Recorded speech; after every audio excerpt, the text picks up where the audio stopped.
Muito bem, nós estamos de volta para toda a rede Jovem Pan. Augusto, fizemos aí então o convite, né? E quem vai conversar conosco agora é o cineasta Josias Teófilo, que vai lançar em breve então o filme Nem Tudo Se Desfaz, e nós vamos conhecer então mais detalhes desse trabalho, conversando justamente com ele, Josias Teófilo. Muito boa noite para você, Josias. Boa noite, muito obrigado pelo convite. Olha, Josias, eu acompanhei muito de perto aqui em São Paulo em 2013, e depois as manifestações e todo esse período aí que você retrata no seu filme, né? Queria que você abordasse, então, abordasse justamente aí qual que é o foco principal que você segue, é aquele início mesmo das manifestações em 2013? Sim, eu mostro o início das manifestações, que foi convocado pela esquerda, eu mostro essa grande mudança que aconteceu dentro da própria manifestação, que é quando a população em geral, para além da esquerda, que tradicionalmente se manifestava, entrou e se tornou a maior manifestação da história do Brasil até aquele momento, né? E o grande objeto do filme são os movimentos de massa. Então, os movimentos, as massas foram os grandes protagonistas da história recente brasileira. Começou com 2013, tem o impeachment, tem as manifestações pela prisão de Lula, tem as manifestações pela eleição de Bolsonaro, e nós vamos até aí, né? Porque o filme tem esse recorte que vai de 2013 até 2018. Então, o grande tema é realmente os movimentos de massas, né? E se você for ver, em 2013, a esquerda e a direita estavam ali unidas, estava todo mundo junto, e a partir dali houve uma separação que foi eu acho que a maior polarização da história política brasileira para cá, né?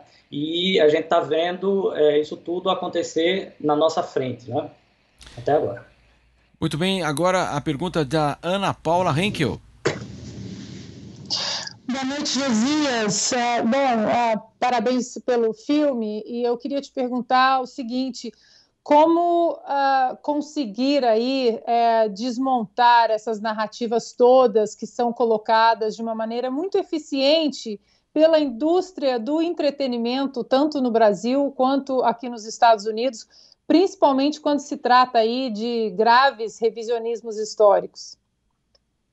Olha só, eu acho que as pessoas não acreditam no que eles veem no cinema. Se você for ver, o cinema brasileiro nunca retratou a facada, né? Existem vários filmes sobre a história recente do Brasil, mas isso nunca foi retratado. Também nunca foi retratado o nascimento da nova direita, a influência crescente dos religiosos, dos católicos tradicionalistas, dos neopentecostais na nova direita, e isso tudo simplesmente não aparece no cinema brasileiro como se não tivesse existido, entendeu? Nós estamos simplesmente tentando contar a verdade, contar os fatos. Não precisa ter nenhum julgamento de valor sobre o que aconteceu, sobre o Bolsonaro, sobre o impeachment. É preciso apenas ver um fato depois do outro. E eu não sinto que o cinema brasileiro está tendo esse cuidado, né? Então, a gente está tentando, a gente ouviu várias pessoas, são 25 entrevistados, inclusive o Augusto Nunes, né, que, que é um dos melhores depoimentos, e inclusive o Steve Bannon. Então, o Bannon faz uma interpretação muito interessante sobre sobre a eleição de Bolsonaro e compara com a eleição de Trump em 2016. Então, a gente quer apenas mostrar esses fatos um depois do outro, e eles estão muito conectados. Se você for ver, foi por causa das manifestações de 2013 que foi aprovada a lei de delação premiada, né, que possibilitou a Lava Jato, que por sua vez possibilitou o impeachment, a prisão de Lula e impossibilitou o PSDB como uma oposição viável, entendeu? Então, aí cresceu aquele que era o maior, o mais antipetista de todos, que é Jair Bolsonaro, né? E o que parecia mais fora da política, né? Então, a eleição, as manifestações de 2013, elas têm uma certa conclusão na eleição de Bolsonaro. É curioso porque elas diretamente não tiveram grande resultado naquele momento, né? A não ser a revogação do aumento das passagens. Mas, ao longo dos anos, ela começou a mudar tudo, né? Inclusive, a nova direita, ela teve uma ascensão depois de 2013, inclusive contra 2013. Olha, eu vou ser sincero com vocês, eu odiava as manifestações de 2013. Eu achava aquilo ridículo, entendeu? Aquelas pautas vagas, etc. E, entretanto, ao longo dos anos, eu fui aprendendo a notar a importância daquilo tudo, né? O Idel Bavelar, que é um dos entrevistados do meu filme, ele fala uma coisa bem interessante sobre 2013, comparando com maio de 68. Ele diz: o que é que maio de 68 mudou na história da França? Nada diretamente, mas indiretamente ela mudou muito da história do mundo, entendeu? 2013, no Brasil, se poderia falar a mesma coisa. Diretamente não se mudou nada naquele momento, mas ao longo dos anos, 2013 realmente mudou a história brasileira. E o grande efeito disso foi a compreensão das pessoas sobre o governo, sobre a imprensa, entendeu? Sobre a corrupção, que foi uma mudança total, uma mudança de 180 graus no espectro político do Brasil. Augusto Nunes, quem assistiu conosco aí, né, o trailer Nem Tudo Se Desfaz, né, do Josias Teófilo, que conversa conosco aqui, o cineasta, observou sua voz lá, você dizendo que a imprensa não entendeu nada, Augusto. Não entendeu mesmo. Eu gostei muito de dar o depoimento aí, de participar desse belo trabalho do Josias. E eu digo o seguinte, que primeiro uma premissa, eu repito que eu acompanhei de perto, cobri para a revista Veja o movimento pelas diretas, acompanhei a campanha pela anistia, vi todos os comícios, eu nunca vi nada parecido numericamente com o que houve em 2013. Era uma multidão que jamais foi vista na história do Brasil. Estava claro que todos estavam indignados, mas uma maioria não sabia bem por quê, contra a corrupção, tal. Não era um movimento para baixar para revogar o aumento que houve nas tarifas. Não era, isso é muito pouco. Eu pergunto ao Josias em que momento ele acha que o foco da indignação começou a ficar mais claro. Eles começaram a entender que havia responsáveis por aquilo e era preciso afastá-los. Dá para situar esse momento, Josias? Dá para dizer, a partir de tal dia, isso aí começou a ficar mais claro? Em alguma manifestação?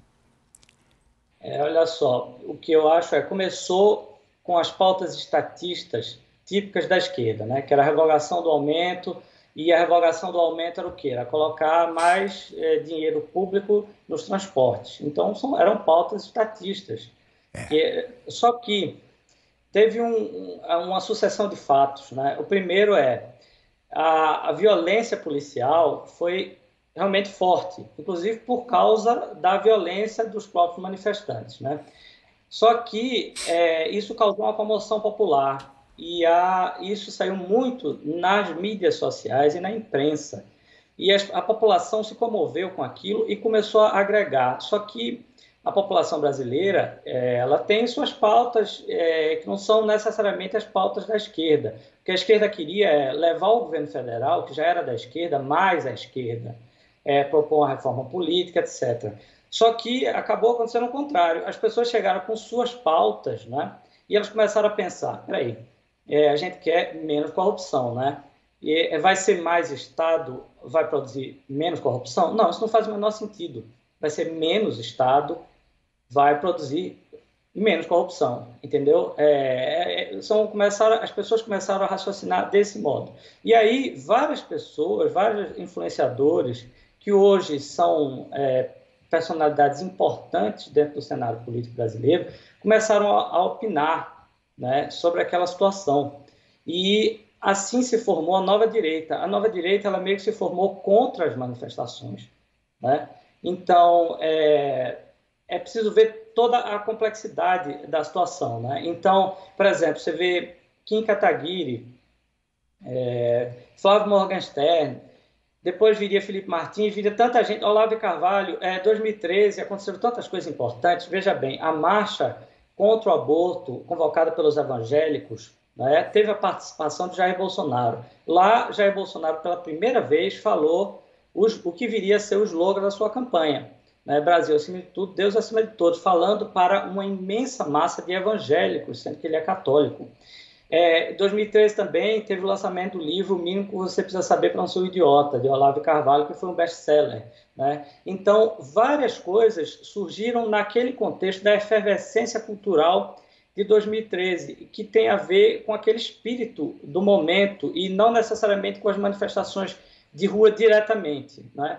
Mas elas tiveram grande importância porque ver aquele povo todo na rua, aquela imensa massa, fez as pessoas se perguntarem o que é que a gente quer fazer com esse país. A gente quer mais PT? A gente quer mais Estado? A gente quer mais estatismo? Não. E aí as pessoas começaram a dizer, não, a gente não quer isso. E aí começaram-se a criar coletivos, partidos, grupos de estudo, cursos online. Isso tudo teve um grande efeito com o passar dos anos e formou todo aquele consenso que viria a ser, que viria depois compor o governo Bolsonaro, né? Então, essas pessoas viriam a compor o governo e até trabalhar no governo, né? Muito bem, Guilherme Fiuza, Josias Teófilo está conosco. Olá, Josias. O que não se desfaz? O que não se desfaz é o movimento das massas no cenário político, né? E isso, claro, isso é muito antigo. Isso começou, podemos retomar a Revolução Francesa. Só que no Brasil, isso ficou muito mais evidente em 2013. Então, a atuação das massas na política, ela ficou muito mais evidente em 2013 e as pessoas não saíram mais da rua. Aí vem as manifestações pelo impeachment, aí vem as manifestações pela prisão de Lula, a favor da Lava Jato, pela eleição de Bolsonaro, e por aí vai. E nós estamos vendo até hoje essa guerra, e agora tem gente que dizia que não podia se aglomerar, se aglomerando, mas o fato é que é a atuação das massas. Isso veio para ficar, né? E não é só as massas fisicamente, não, são as massas digitais também, porque as pessoas não se juntam apenas nas ruas, a preparação das ruas vem digitalmente e isso repercute, as pessoas tiram fotos nas ruas, isso é divulgado, isso influencia, né? Então, isso tudo tem tem sido uma força política imensa às massas, como nunca se viu. Agora você, José Maria Trindade, conversando conosco aqui nos Pingos nos Is, o cineasta Josias Teófilo. José Maria. Pois é, Josias, eu gostei, é uma leitura muito interessante e eu, particularmente, que vi isso aí do outro lado, é como se eu fosse o espelho desse filme e em algumas oportunidades eu fui participante ativo ali de imagens usadas no filme, por exemplo, aquela imagem do presidente Jair Bolsonaro falando é só não estuprar, foi uma pergunta minha, eu estava conversando com ele, aí chegaram os colegas jornalistas ali no Salão Verde e gravaram, eu perguntava sobre Pedrinhas, sobre a violência interna no presídio de Pedrinhas e o pessoal de direitos humanos reclamando, né, da situação lá do presídio de Pedrinhas e ele dizendo, basta não cometer crime que você não vai para Pedrinhas. Então, assim, aquilo ali, eu calculo, eu vendo daqui, parecia aquela frase alemã, Zeitgeist, né, que quer dizer o espírito do tempo. Você sabe que aqui em Brasília, quando a repercussão chega aqui em Brasília, é porque ela já está grande demais. E eu, profissional dos bastidores do Congresso, ouvindo, olhando a cara de susto dos políticos que não sabiam o que estava acontecendo. Não sabiam. E as manifestações meio soltas assim, a impressão que eu tive daqui do Planalto Central do país é de que, ao contrário do que sempre aconteceu, um líder é formado e chama a população, venha comigo, desta vez foi o contrário. A população saiu às ruas, logo depois dessa violência, desta manifestação violentas, e adotou o presidente Jair Bolsonaro, adotou. Quando ele ia em um determinado estado, era recebido por manifestantes sem nenhuma programação. As pessoas sabiam que ele iria a tal estado e iam lá. Antes, um político, para fazer esse tipo de trabalho, tinha que gastar, tinha que articular, fazer produção. E no caso do Bolsonaro, ele precisava ir, só ele pronto. Chegava em qualquer cidade e tinha manifestação pronta. Então, realmente, essa resposta sua, Fiuza, foi muito importante de que o que fica é essa manifestação que é muito importante. A minha pergunta para você é o seguinte: para armar todo o filme, para colocar ali exatamente esse sentimento de tempo, você percebeu esta, vamos dizer, essa surpresa e este desconhecimento, eu diria até ignorância dos políticos sobre o processo? Percebi inteiramente, e são vários fatores que realmente produziram um grande medo na classe política, não é? E não só na classe política, no establishment de uma forma geral, né?